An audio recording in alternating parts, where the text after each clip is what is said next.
Soc mestre jubilat, aficionat a la genealogia i la història i soc d'Ulldecona. Vinc aquí un poc a colonitzar. Bé, tonteries a part. Ja veieu que he titulat Testaments de canareus amb notaris forans. Una de les fonts d'informació més importants per a l'estudi de la història i la història local en particular són els protocols notarials i jo m'he centrat en els testaments només. Tot i que amb els que he revisat també he trobat capítols, compravendes, inventaris, etc. En el cas d'Alcanar, els arxius que jo he pogut consultar, Tortosa, Tarragona, Barcelona, la Corona d'Aragó i a Madrid al Nacional, he trobat que d'aquí d'Alcanar es conserven de Benet Prima un llibre 1619-1620, de Verí Sancho un llibre de 1700-1706, de Tomàs Vivencio, aquest és dels més interessants perquè hi ha un fotimer de testaments, aquest està a Tortosa i està a la xarxa que es pot baixar, un llibre de testaments que del 1697 al 1717. D'aquí passem al Josep Figueres, però d'aquest hi ha molt poqueta cosa, hi ha una quinzena de fulls solts i aquest era germà del pare del Bru Figueres, del que ve a continuació. Ramon Montrós va exercir aquí a Alcanar del 1780 al 1792 que va morir i es conserven els llibres d'aquests anys però en manquen 3. I els últims anys tenia d'escrivent el Bru Figueres Subirats i aquesta família és molt important perquè durant més de 50 anys van ser els únics notaris d'Alcanar. Primer ell i després els seus fills, el Bru Figueres Gil i després el Llorenç Figueres Gil. Es conserven la primera sèrie, 47 llibres, que inclouen del 1792 al 1839 i després hi ha un salt que no hi ha res i ens trobem a partir del 1863 els de Llorenç Figueres Gil. També hi ha algun full solt a Tortosa, però molt despenjolat, sense cap lligam. Tot i això, d'aquí a referències que he trobat en protocols d'altra gent, doncs ja sabeu, aquí a Alcanar hi havia molts altres notaris, Antoni Fibla, Miquel Fibla, Antoni Forcadell, el seu pare, Salvador Forcadell, tota la nissaga dels Vivencio, que n'hi havia un munt, etc. Però que almenys jo no els he trobat a arxius públics. Els testaments tenien una estructura que més o menys al llarg de tota l'edat moderna es repetia. Començaven amb una invocació a Déu, dades del testador, solia demanar que es paguessin els seus deutes, triar el lloc on volien ser enterrats, nomenar marmessors. Marmessors eren els que havien de gestionar que es complissin els seus desitjos testamentaris. Després feien llegats, nomenaven hereus i al final solia haver, la data podia estar al principi o al final, però solia haver ja la signatura del notari i la dels testimonis que donaven fe d'aquell acte. Com a exemple, he agafat el testament de l'Antònia Vivencio. Antònia Vivencio començava la invocació a Déu. En nom de Nostre Senyor Déu Jesucrist i de la gloriosa i humil Verge Maria, Mare Sia i advocada de tots, seguia identificant-se. Jo, Antònia Vivencio, muller de Joan Esteller, de la present vila d'Alcanar, i filla legítima i natural d'Antoni Josep Vivencio i Magdalena Fibla. Quòndam. Quan ficaven quòndam volia dir que era mort. Cònjuges de la present vila. I després nomenaves marmessors. Elegeix marmessors d'aquest meu testament i en aquest cas eren els seus germans, mossèn Josep Vivencio i Bernat Vivencio, els seus germans. En aquell moment ella ja no tenia filles. Havia tingut 2 filles però que havien mort de petites, amb la qual no tenia descendència. I amb el testament d'aquesta senyora trobem un cas que repeteix poques vegades però que n'hi ha, que són les paraules derogatòries. O sigui, diuen, si apareix algun altre testament meu i no porta aquestes paraules, no és vàlid. És que ho està falsificat o l'han manipulat o el que sigui. Però després se solien curar en salut. Començaven els testaments nous dient si apareix algun altre testament amb clàusules derogatòries, no serveix per res, no valen. Ho arreglaven ràpid. En aquest cas, les paraules derogatòries que ficava era valga'm Sant Antoni de Pàdua.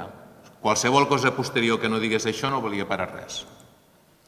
I a continuació triava elegeixo sepultura del meu cos faedora en la parroquial iglesia de la present vila i prenc de mos béns per la mia sepultura 50 lliures moneda de plata valenciana. A continuació fa... Aquí m'he passat una cosa... Sí, com a curiositat en les seues deixes, dona permís al seu home perquè visqui a la seva casa, a la casa on havien viscut, només si no es torna a casar. Si el vidu es torna a casar, perd tots els drets. I li donava, mentre visqués i seguís vidu, mig canter d'oli cada 3 anys. Poc podria fregir el pobre home. Ara sí, després li donava...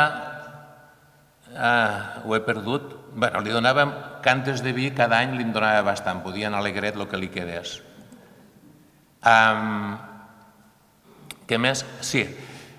Entre les deixes que fa, deixes de caràcter religiós, vaig a llegir-ne un fragment perquè m'ha semblat curiós. Diu, deixo el llego a l'hospital de la present vila, 2 llençols i 2 torcaboques. Al gloriós Sant Francesc de Vinaròs, també 2 llençols i 2 torcaboques. I a la Nostra Senyora del Remei, també 2 llençols i 2 torcaboques. O sigui, anava fent el repartiment amb totes les devocions que tenia.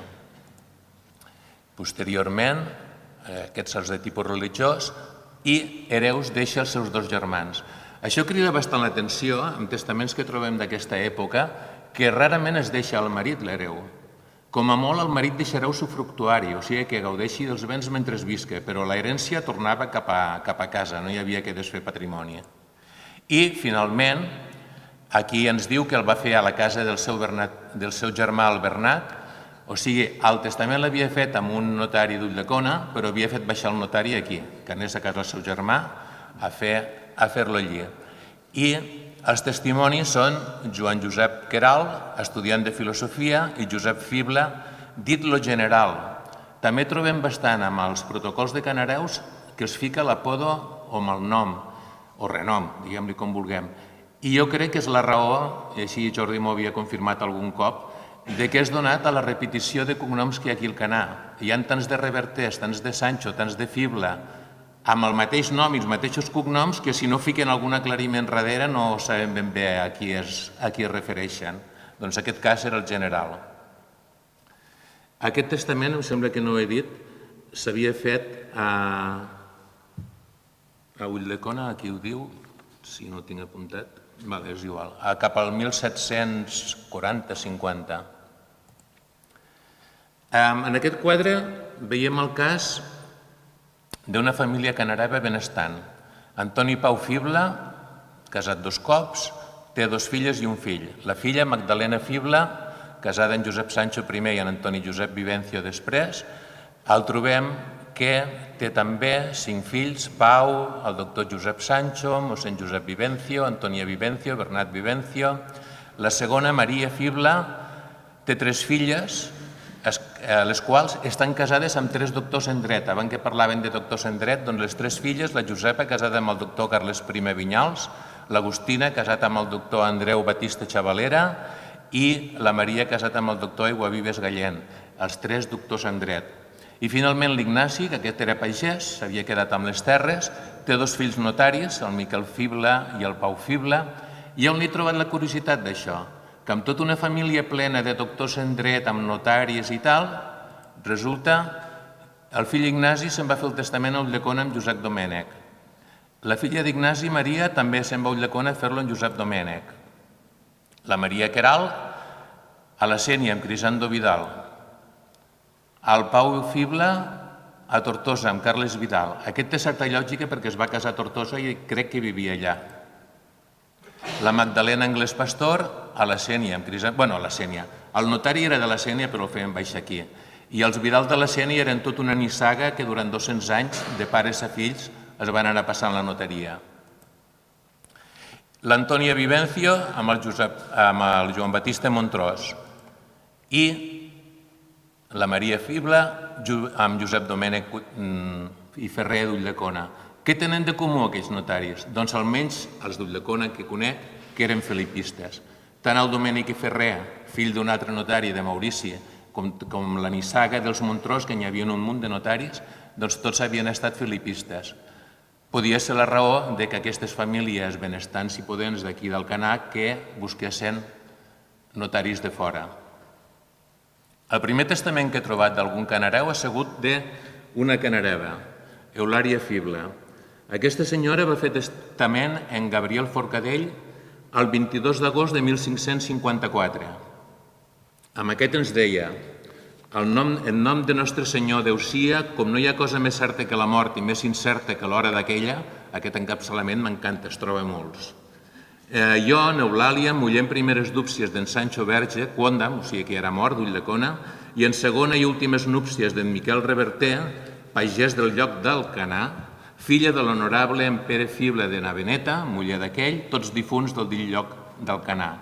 Va fent les deixes i gràcies a aquestes deixes ens permet saber que aquesta senyora havia tingut 5 fills, amb qui estava casada, etc.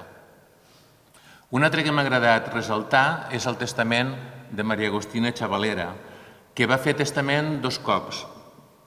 El primer d'ells, a l'any 1790, amb Josep Serrano d'Aparicio, també una nissaga de notaris. Aquest s'havia casat amb la filla del Domènec anterior, havia heredat la notaria i havia seguit. I aquest era familiar, estava lligat amb el sunyer d'aquí d'Alcanar. Tots eren originaris d'allà dalt de la Terra Alta. Doncs bé, l'Agustina, germana del Joaquim Chavalera, el que havia estat abat de Benifassà i arxiver i així, amb el seu testament, com ja tinc poc temps, vaig llegir un fragment que em va cridar molt l'atenció. Demana ser enterrada a l'església parroquial, amb taüt, i vestit el seu cadàver amb l'hàbit de Natzarè. I si d'aquest color no tinguessin roba a casa, amb l'hàbit de la Verge dels Dolors. Vol que el vel per al cap el facin les monges d'Ulldecona amb els 2 millors mocadors que es trobin a casa seva. El seu cos sigui portat per 6 dones pobres vestides de negre, donant a cada una pesseta de plata d'almoina. Per a l'acte de l'enterrament vol que es criden 4 religiosos del convent de Sant Domingo d'Ulldecona, 4 més de Sant Agustí de Vinaròs i uns altres 4 de Sant Francesc també de Vinaròs. Deixa 10 lliures per a les despeses que puguen tenir, dels quals es donarà 10 rals a la dona encarregada de fer-los al menjar. A part d'això, deixa per al sufragi de la seva ànima 500 lliures repartides de la següent manera. Per als convents de Sant Francesc i Sant Agustí de Vinaròs i Sant Domingo d'Ulldecona, 25 lliures a cada un, i al monestir de Benifassà 50 lliures per a que facin misses resades, 80 lliures per al mossèn d'Alcanar per a que compri un llit complet per a l'Hospital de la Vila, i la resta dels diners que es dediquen a misses cantades a l'església parroquial. Segueix fent deixes i arriba un moment que diu: les manilles de perles fines i diamants vol que es donin a la Verge dels desemparats de la casa Salella. Salella serà el seu marit. Si la Verge està en alguna església, però si està en una casa particular, aleshores vol que es venguen i amb el que es tregui es dedica a les obres del camaril de la Verge del Remei de la Vila d'Alcanar. I el penjoll que té de diamants que sigui també per a la Verge del Remei. A Doña Mariana Anglès un anell de diamants i a Mariana Iguavives un anell amb una maragda i 2 diamants. I a Magdalena Iguavives un guardapeus dels 4 que té, que tria ella la que vulgui. Resumint, durant l'època moderna he trobat amb notaris d'Ulldecona 41 testaments. Aquests sí que han estat bastant exhaustius, el buidatge. N'he trobat 5 a la Sénia i 12 a Tortosa, però aquest no s'ha fet exhaustivament. Possiblement n'hi haguin més. Amposta n'he vist, però no els tinc documentats, no he agafat nota. Caldria pensar també que a Vinaròs en devien haver, però els protocols es van perdre a la guerra. Al mateix a Traiguera només es conserven del segle XIX. I a Càlig es donaven per perduts, però fa un any, el mateix que va passar al Canà, tirant un envà de la església, van aparèixer allí els llibres parroquials i també protocols des del segle XVII cap a l'actualitat, però fins on jo sé, fins ara no són consultables. I com a curiositat final, encara que queda fora del que parlava, al segle XIX a Ulldecona tinc documentats més de 300 testaments de canareus. O sigui que animo als historiadors d'aquí que comencen a remenar que tenen feina. I ja queden 3 segons. Bé, el signe notarial... Calla. El signe notarial del notari Benet I de principis del segle XVII. Sempre ho fico perquè em va cridar molt el seu signe, que té l'esvàstica o la creu gamada. Clar, estem parlant al 1600, aquest signe. La raó és que aquest signe és molt anterior als nazis. El trobem documentat fa més de 2.000 anys a la Índia, estès per tota la Mediterrània. Doncs bé, això era per part meva. Gràcies.